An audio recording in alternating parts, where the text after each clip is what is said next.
Sebagai gambaran saya sampaikan bahwa nampaknya kalau kita bandingkan apa yang dihasilkan mahasiswa lewat karyanya sebagai bahasa visual, kalau kita bandingkan dengan bahasa sehari-hari, bahasa verbalnya, sebenarnya kita dapati bahwa sebagian karya itu seperti menunjukkan bahwa itu bahasa komunikasinya sehari-hari dengan temannya yang kebetulan mayoritas Bali gitu. Jadi pilihan katanya adalah bahasa Bali dan kadang-kadang masuk unsur bahasa Indonesia dengan struktur kalimat yang agak sedikit janggal kalau kita lihat dari sisi bahasa Indonesia. Kemudian ada yang mencoba belajar berbahasa formal seperti di depan kelas atau dalam bahasa tulisan. Kemudian pada level berikutnya ada yang nampaknya menunjukkan tanda-tanda menghasilkan bahasa yang bernilai sastra. Mungkin ada seperti 3 pengelompokan seperti itu. Dan yang disampaikan Pak Hardiman dari lewat contoh-contoh karya sastra, karya puisi, ya, kurang lebih seperti itu. Banyak orang yang merasa sudah menulis puisi, tapi susunan kata-katanya itu bahasa sehari-hari.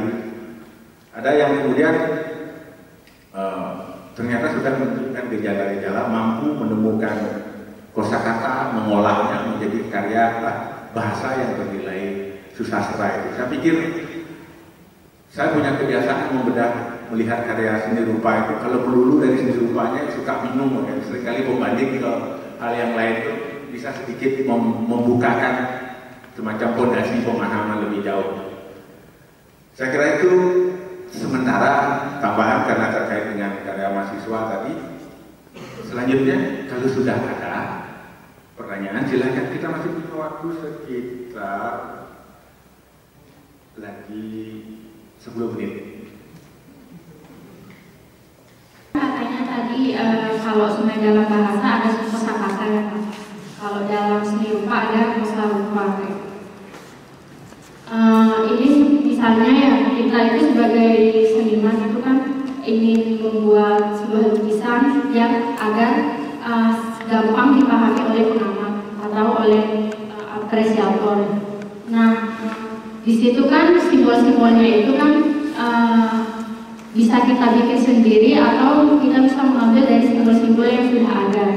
Namun kalau kita bikin sendiri itu susah untuk dipahami karena simbol yang sudah ada itu yang mudah dipahami. Contohnya seperti tikus itu merupakan simbol koruptor gitu. Nah kalau kita ambil simbol lain sebagai simbol koruptor kan itu jadi susah dipahami. Nah, dalam kosakata kan ada kamus kosakata kayak gitu. Dalam bahasa ada kamus.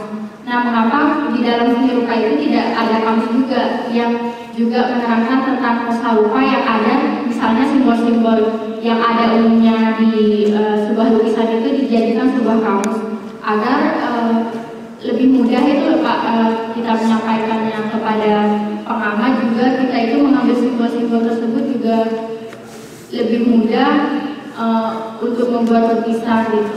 Walaupun di sisi lain kan kadang seniman itu juga perlu mengkaji simbol-simbol sendiri untuk menciptakan simbol-simbol sendiri. Terima kasih. Ya, terima kasih Saudari Siti Mesaro. Selanjutnya silakan Pak Abdillah. Ya, terima kasih teman-teman. Ini Mesaro, dipanggilnya Mei. Satu-satunya mahasiswa di sini aja yang selalu ingat ke saya. Tapi ingatnya cuma setahun sekali pas ulang tahun. Ulang tahunnya bareng dengan saya. Itu aja. Bedanya bahasa dalam seni rupa, kosa rupa dan kosa kata di situ.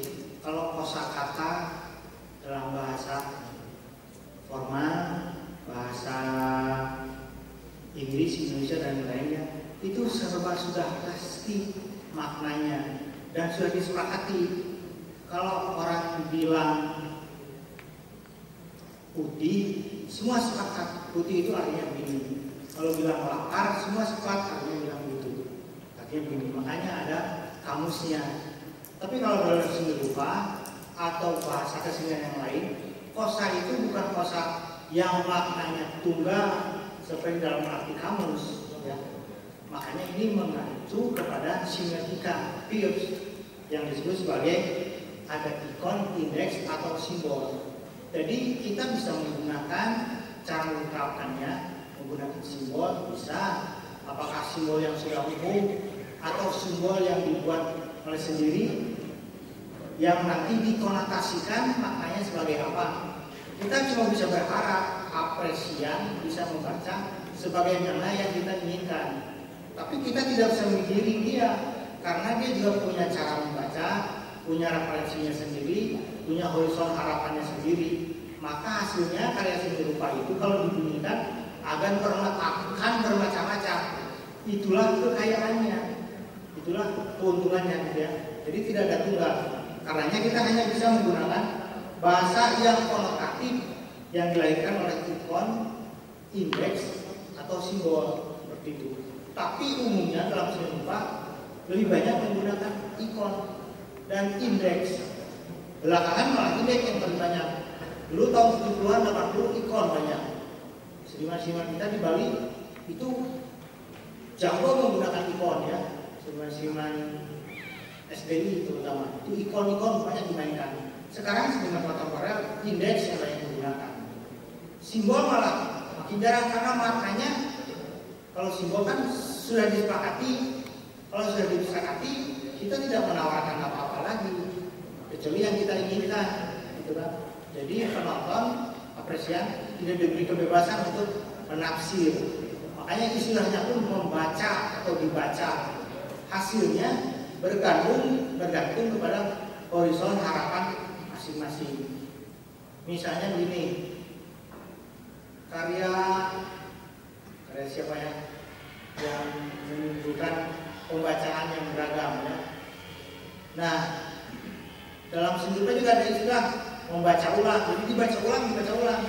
Maksudnya melahirkan tafsir yang lebih beragam. Makin banyak tafsir yang dilahirkan dari sebuah karya, sesungguhnya disitulah kekayaan sebuah karya. Itu kurang lebih. Jadi bedanya bahasa visual dengan bahasa verbal itu kurang lebih. Satu lagi, ini kaitan dengan yang tadi, informasi yang dari Mas Tatang dan Hendra ya, bahwa kita di Singaraja ini tugasnya mencetak calon guru. Kalau beberapa di antara yang kemudian menjadi tukang, menjadi pengrajin, menjadi kriwakawan, menjadi tukang cor, ya itu. Sekarang kita sedang membesarkan seorang tukang cor dari Singaraja ya, si siapa? Karimbawe sekarang sedang menyiapkan sejumlah patung untuk pameran dengan cor logam. Nah ini mungkin menurut pengetahuan saya nanti seniman patung pertama di Bali yang mengerjakan patung cetak dan dikerjakan sendiri, mudah-mudahan. Padahal di Singaraja dia tidak belajar. Setelah tamat saya sekolahkan ke Adi Gunawan, dia khusus di sana, gitu kan. Saya sekolahkan tapi suruh biayai sendiri. Selebihnya minta ke Adi Gunawan, minta makan dan minta kamar, gitu kan. Nah itu. Sekarang dia sedang kerja, sedang menyiapkan, itu salah satunya. Terus di Singaraja juga karena memang tugasnya mencetak guru, kalau kebetulan juga ada beberapa mahasiswa yang sekarang menjadi alumni, kita sudah 3 tahun berturut-turut selalu ada yang tembus ke Akjo, gitu. Satu di antaranya ditulis di koran, satu di antaranya terjual. Nah, ukurannya kan sukses. Kalau mau ditulis laku, kalau mau ditulis subuh-subuh ditulis dan laku, gitu kan ya. Atau tidak ditulis dan tidak laku, kan? Nah itu kurang juga.